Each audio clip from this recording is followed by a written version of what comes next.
അച്ഛനും ഇതിനകത്ത് അഭിനയിച്ചിട്ടുണ്ട്. അങ്ങനെ സംഭവിച്ചു. അതല്ല അപ്പൻ്റെ അടുത്ത് ഞാൻ അങ്ങനെ പറഞ്ഞു, ഒരു കാട്ടിൽ 2 സിംഹം വേണോ, ഒരു കാട്ടിൽ 2 സിംഹം വേണോ എന്നൊക്കെ അപ്പൻ്റെ ഞാൻ പറഞ്ഞിട്ടില്ല. അതായത് പുള്ളി അങ്ങനെ ഭയങ്കര അഭിനയ തൽപരനൊന്നുമല്ല കേട്ടോ. പുള്ളി ചെറിയ ഇങ്ങനെ ഒരു ഡാർവിൻ ആണ് നമ്മുടെ ഡയറക്ടറാണ് ആദ്യം പറഞ്ഞത്, ഇങ്ങനെ അപ്പനെ കൊണ്ട് എന്റെ അപ്പനെ കൊണ്ടോ നിങ്ങൾ എന്താ പറയണേ, പുള്ളിക്ക് അങ്ങനെ അഭിനയിച്ച എക്സ്പീരിയൻസ് ഒന്നും ഇല്ല, അങ്ങനെ വലിയ ബുദ്ധിമുട്ടുള്ള എടുത്താപ്പം അതൊന്നും അല്ല, ഒരു സോങ് കെട്ടലാണ്, എന്റെ അപ്പനായിട്ട് തന്നെയാണ്. അങ്ങനെ പറയുമ്പോ അതിനകത്ത് ഭയങ്കരമായിട്ട് അഭിനയിക്കേണ്ട കാര്യമില്ലല്ലോ, എന്റെ അപ്പം തന്നെയാണല്ലോ അത്. എന്നാലും ഈ ക്യാമറയുടെ മുമ്പിൽ വരുമ്പോ ടെൻഷനും പരിപാടികളൊക്കെ ഉണ്ടാകാമല്ലോ. കാര്യം ഞാനിത് എക്സ്പീരിയൻസ് ചെയ്തിട്ടുള്ളതാണല്ലോ. അപ്പന അത് കാരണം ഞാൻ പറയും പേടിക്കണ്ട, ഞാൻ പറഞ്ഞുതരാം കാര്യങ്ങളൊക്കെ. സാധാരണ എല്ലാ കാര്യങ്ങളും അപ്പൻ്റെ ഞാൻ ഉപദേശം പേടിക്കണം, ഈ ഒരു കാര്യത്തിൽ മാത്രം ഞാൻ അസിക്കാം. കുറച്ചുണ്ടായിരുന്നുള്ളൂ, പക്ഷെ അത് ഡീസന്റ് ആയിട്ട് സേഫ് ആയിട്ട് പുള്ളി. അല്ല പറഞ്ഞ അപ്പനായിട്ട് തന്നെ അഭിനയിച്ചിരുന്നു.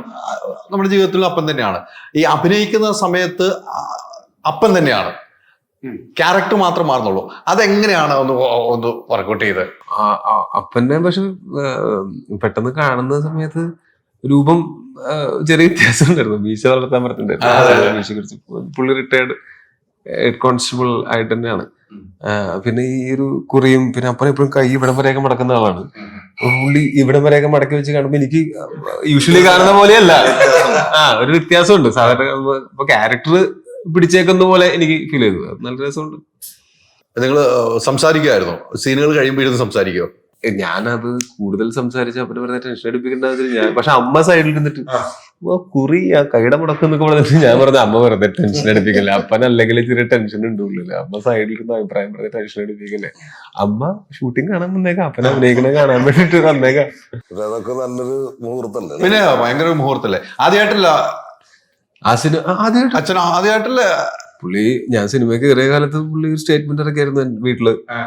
പുള്ളി പണ്ടത്തെ നാടകത്തിലൊക്കെ ഇറങ്ങുമായിരുന്നു, നാടകത്തിലൊക്കെ അഭിനയിക്കുമായിരുന്നു. അപ്പൊ പുള്ളിയുടെ പാരമ്പര്യമാണ് എന്ന് പറഞ്ഞിട്ട് ഒരു സ്റ്റേറ്റ്മെന്റ് വീട്ടിലിറക്കിയായിരുന്നു.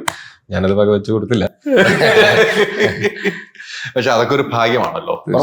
നമ്മുടെ അച്ഛൻ തന്നെ നമ്മുടെ അച്ഛനായിട്ട് അഭിനയിക്കുന്നു. അപ്പൊ ഇതിനകത്ത് അഭിനയിച്ച് പുള്ളിക്ക് നാഷണൽ അവാർഡ് മേടിക്കാനൊന്നും അല്ലല്ലോ. എന്റെ അപ്പൻ തന്നെ എന്റെ അപ്പനായിട്ട് അഭിനയിക്കുന്ന സമയത്ത് എളുപ്പമായി. അതിന് ഒരുപാട് അഭിനയിച്ച് മറക്കുക എന്നുള്ളതല്ലായിരുന്നു അവിടെ ഒരു പ്രസൻസ്. വേറെ ആരെങ്കിലും അഭിനയിപ്പിക്കുന്നതിനേക്കാളും നല്ലതല്ലേ അങ്ങനെ ഒരു ക്യാരക്ടറിന് അപ്പം തന്നെ വരുന്നത്, ഒരു കൗതുകം. അത് പക്ഷെ ഇപ്പൊ എന്റെ അടുത്ത് 3-4 ഇന്റർവ്യൂലൊക്കെ ചോദിച്ചു. ഇത്രയൊന്നും ചോദിക്കുന്നു ഞാൻ വിചാരിച്ചിട്ടില്ല. 3-4 ഇന്റർവ്യൂല് എന്റെ അടുത്ത് ചോദിച്ചു, അപ്പൻ അഭിനയിക്കുന്നതിനെ പറ്റി ചോദിച്ചു. അപ്പൊ അങ്ങനെയൊക്കെ ചോദിക്കുന്നു ഞാൻ വിചാരിച്ചിട്ടുണ്ടായിരുന്നില്ല. അവരോട് പോയി പറഞ്ഞേക്കാം. അപ്പൊ ഇതിലാണ് കുറച്ച് കൂടുതലായിട്ട് നമുക്ക് പറയാൻ പറ്റുള്ളൂ. ഇന്റർവ്യൂലൊക്കെ ഞാൻ നന്നായി സംസാരിച്ചിട്ടുണ്ട്. അപ്പനെ കുറിച്ച് സംസാരിക്കാം. ഇനി 2-3 ഇന്റർവ്യൂ വരുന്നുണ്ട്, പോയി പറയാം. നന്നായിട്ട് സംസാരിച്ചില്ല അച്ഛനെ കുറിച്ച്. നന്നായിട്ട് അച്ഛനെ കുറിച്ച് നമുക്ക് നന്നായിട്ടല്ലേ സംസാരിക്കാൻ പറ്റുള്ളൂ. അല്ല അപ്പനോട് ഞാൻ പോയി പറയാന്നേ. അത്യാവശ്യം നന്നായിട്ടൊക്കെ സംസാരിച്ചിട്ടുണ്ട്. ഇനിയും കുറച്ച് ഇന്റർവ്യൂ ബാക്കിയുണ്ട്. കണ്ട പോലെ കണ്ടാൽ ഇതിനേക്കാൾ സംസാരിക്കാം.